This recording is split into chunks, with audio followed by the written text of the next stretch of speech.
안녕하세요. 하루 필수 말씀 충전 하필 큐티 조정환입니다. 오늘 함께 나눌 하나님 말씀은 요한복음 7장 14절에서 24절까지 말씀입니다. 명절이 중간에 접어들었을 즈음에 예수님께서 성전에 들어가셔서 가르치셨다라고 이렇게 돼 있어요. 이 명절이 중간에 접어들었을 때에 성전에 올라가서 가르치셨다라고 그렇게 읽기보다는 이제 중간에 접어들었을 즈음이 이제 분위기, 명절의 분위기, 우리가 지난 본문에서 함께 살펴본 것처럼 이 명절은 이제 초막절인데, 이 초막절의 분위기가 무르익었을 때에 예수님께서 가르치기 시작하셨다라고 읽는 편이 적절해 보여요. 그래야 이제 어제 나온 본문과 또 충돌이 없이 우리가 읽을 수가 있습니다. 어쨌든 이렇게 명절이 한참 무르익었을 때에 이 성전에서 가르치기 시작을 하시는데, 이제 오늘은 반대자들이 두 부류가 등장을 하게 되거든요. 이 유대 사람들이라고 하는 것은 이제 어제 본문과 함께 생각을 해보면, 어제는 형제들의 반대가 있었고, 형제들이 반대하는 그런 모습 가운데에서 이제 무리들의 분위기, 반응이 이제 갈라지게 되는 것을 우리가 읽었잖아요. 오늘 유대 사람들이 이제 형제들 다음으로 등장하는 유대인들의 어떤 종교 지도자들, 우리가 함께 계속 살펴보고 있는 것처럼 이런 종교 지도자들이었을 겁니다. 이 종교 지도자들이 이 예수님의 가르치심을 보고 나서 놀라고 어떻게 저런 학식을 갖추었을까 하면서 질문하게 되는 것을 보게 되죠. 근데 이건 우리가 지금 요한복음을 쭉 읽어오면서 우리가 잘 살펴보고 오는 것처럼 이 유대 사람들로부터 시작을 해서 이제 오늘 후반부에는 이제 무리가 반대하는 것까지도 보게 될 텐데, 이 말 자체가 이제 경멸의 언어로 보는 게 더 적절해 보여요. 지금 예수님의 형제들도 예수님께 뭔가 이제 올라가서 유다로 올라가서 예루살렘에서 뭔가 행위를 보여달라, 그것으로 유명해지라, 그렇게 말만 그럴싸하게 해서 유명하게 되기를 바라는 모습을 여기 갈릴리에서 보이지 말고 유대에서 가라, 이런 말 자체가 이제 경멸이 섞인 그런 이야기라는 것을 우리가 읽었잖아요. 그랬을 때 이제 오늘 이 본문도 그런 경멸의 이야기들이 계속 반복된다고 읽는 것이 이제 이 흐름과 분위기에 적절해 보이죠.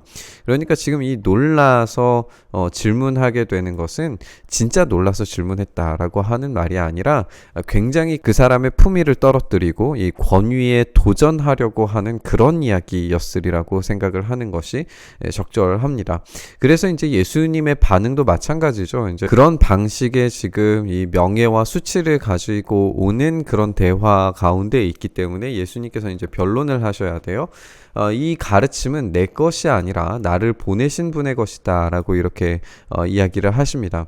그러니까 지금 유대 사람들이 말하는 것은 이 사람이 배움과 이 가르침에 오는 권위라고 하는 것은 랍비들의 전승, 그러니까 그들의 어떤 유명한 선생으로부터 전달되어서 내려오는 이 랍비 전승에 의해서 이제 권위와 능력을 받게 되는 것인데, 그런 품위를 얻게 되는 것인데, 그런 랍비 전승에 따라서 가르치는 것도 아닌데 어디에서 저런 이야기들을 꺼내는 것인가, 이 품위와 품격이 갖추어지지 않았다라고 하는 그런 이야기인 거죠. 그런데 예수님의 대답은 뭐냐면, 나의 가르침은 내 것이 아니라 나를 보내신 분의 것이다 라고 하면서 이 랍비 전승과는 비교가 되지 않는 하나님으로부터 오는 가르침이라는 것을 알려주십니다.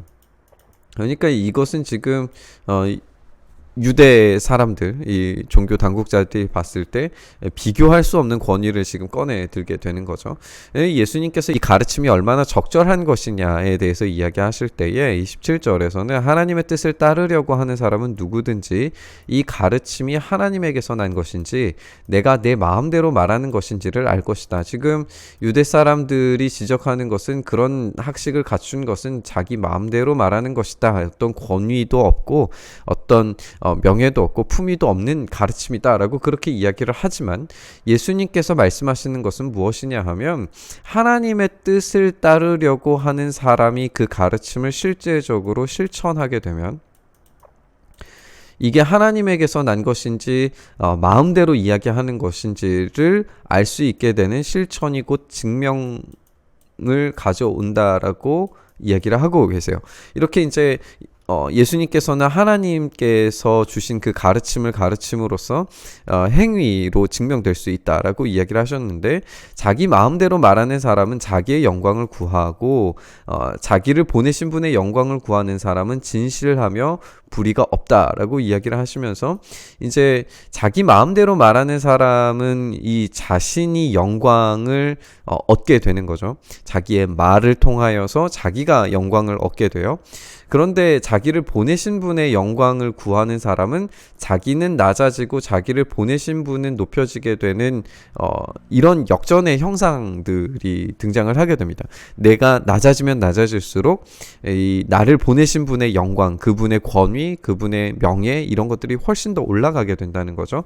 그래서 예수님께서는 자기의 가르침을 자기를 보내신 하나님께서 보내신 것으로 받기 때문에 나는 점점 낮아짐으로써 말씀의 진실함, 말씀의 불의가 없음을 증명하시겠다라고 하는 것을 우리가 알 수 있게 되죠. 이렇게 하나님의 진리 되신 말씀은 삶으로만 증명될 수 있다는 걸 우리가 보게 돼요. 근데 반대로 모세가 너희에게 율법을 주었는데 너희가 그 가운데에서 율법을 지키는 사람이 단 한 사람도 없다라고 이야기하면서 너희가 가르치고 너희가 권위 있다라고 말하는 그 모든 것들이 지금 어떠한 영광도 얻지 못하는 불의한 것임을 지금 이야기하는 것으로 우리가 읽혀집니다. 그래서 예수님께서는 이 이야기를 통하여서 어찌하여 너희가 나를 죽이려고 하느냐라고 하는 이 말과 연결을 하시면서 그들의 불의를 고발하시고 예수님을 죽이려고 하는 그 내막들을 꿰뚫어 보시면서 그들의 진짜 속마음, 진짜 정체를 드러내십니다. 이 무리는 이 불특정 다수에 가까운 이 거대한 명절 인파라고 보는 것이 적절해 보이죠. 그러니까 지금 대상이 점점 확대되고 있고 전선이 지금 확장되고 있는 것을 우리가 보게 되는 거예요. 당신은 귀신 들렸소.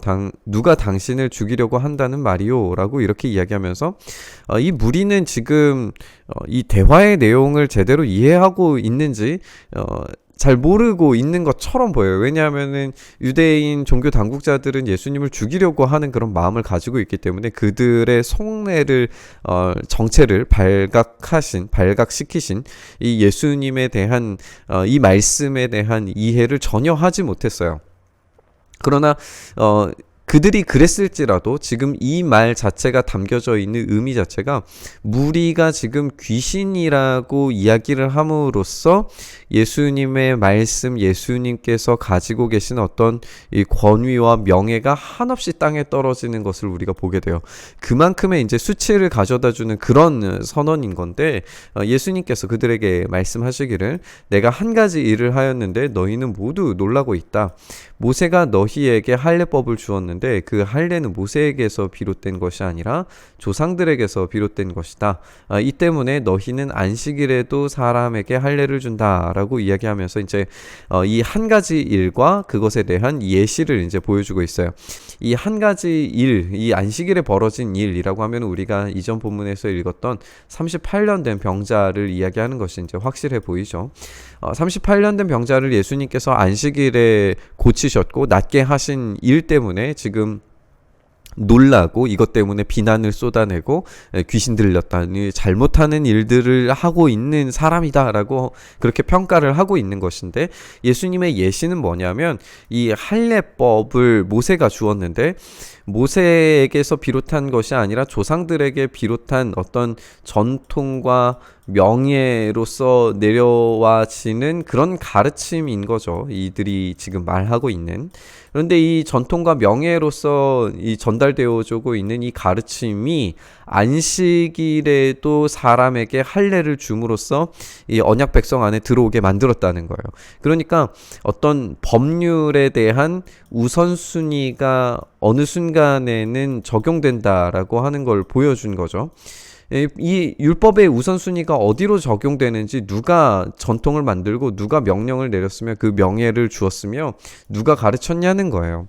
그런데 이렇게 너희가 어떤 하나님의 말씀 그 자체를 시행함으로써 얻는 명예도 아닌데 너희가 이렇게 율법을 어기지 않으려고 안식일에도 할례를 받는데, 내가 안식일에 한 사람의 몸 전체를 성하게 해주었다고 해서 지금 이 한 사람이 몸 전체를 성하게 됨으로써 언약 백성 안에 들어오게 되는 것이고, 이것이야말로 진짜 참된 하나님의 안식이라고 하는 것을 이 성경 전체가 증언하고 있는 것이라는 걸 이야기하시는 거예요. 그러니까 너희의 이 분개함이 적절하지도 않고 율법의 우선순위에 적당하지도 않고 전혀 근본이 없는 분노라고 하는 것을 예수님께서 고발하고 계시는 거죠. 겉모양으로 심판하지 말고 공정한 심판을 내려라. 결국에 너희의 어떤 행위가 그 복음을, 이 하나님의 말씀을, 하나님의 약속을 제대로 수행하고 그것에 대한 하나님의 일하심을 경험하고 있는가, 이것을 보여내라 라고 지금 예수님께서 자신의 가르치심에 대해서 변호하시는 것을 우리가 읽게 됩니다. 우리의 복음은 말과 혀로 증명되는 것이 아니라 사랑과 삶으로 증명되는 겁니다. 우리의 복음이 영광스럽게 드러나기 위해서 오늘 우리의 삶을 좀 점검해 봤으면 좋겠습니다. 삶에서 증명되는 복음이 겸손과 섬김으로 표현되었을 때에 이 어두운 시대에 예수님을 따라 복음의 참빛을 반사할 수 있는 삶을 살 수 있게 되는 줄 믿습니다. 오늘 이 말씀을 통하여서 유대의 종교 당국자들이나 무리들이나 자기들이 생각했던 전통과 명예와 그런 권위에 따라서 지금 행동하고 있지만, 결과적으로 그들의 행위와 그 삶 속에서 이 하나님의 원래의 목적과 의도가 전혀 시행되지 않고 있다는 것을 우리가 살펴보게 되는데, 우리가 삶에서 이 복음을 증명함으로써 하나님의 이 복음이 영광스럽게 드러나는 그런 삶이 될 수 있었으면 좋겠습니다. 그런 교회가 되었으면 좋겠습니다. 오늘 말씀 묵상하면서 진짜 참된 복음, 삶으로 경험되어지고 삶으로 증명되어지는 그 복음, 우리가 살아낼 수 있고 경험할 수 있게 해달라고 함께 기도하며 기도의 자리로 나아갔으면 좋겠습니다. 주님, 우리가 주님께서 주신 이 복음을 우리의 삶으로 살아냄으로써 참된 가치와 그 명예와 하나님께서 주시는 그 영광을 우리가 온전히 드러낼 수 있도록 은혜 더하여 주시옵소서. 우리가 말로 사랑하는 것이 아니라 우리의 행함과 우리의 믿음의 실천으로 그것들을 증명하여 내어서 하나님의 복음이 아름답게 빛나는 우리의 삶이 될 수 있도록 은혜 더하여 주시옵소서. 그렇게 우리 가운데 일하시기를 간절히 소망하며 우리 주님 예수 그리스도의 이름으로 기도드리옵나이다. 아멘.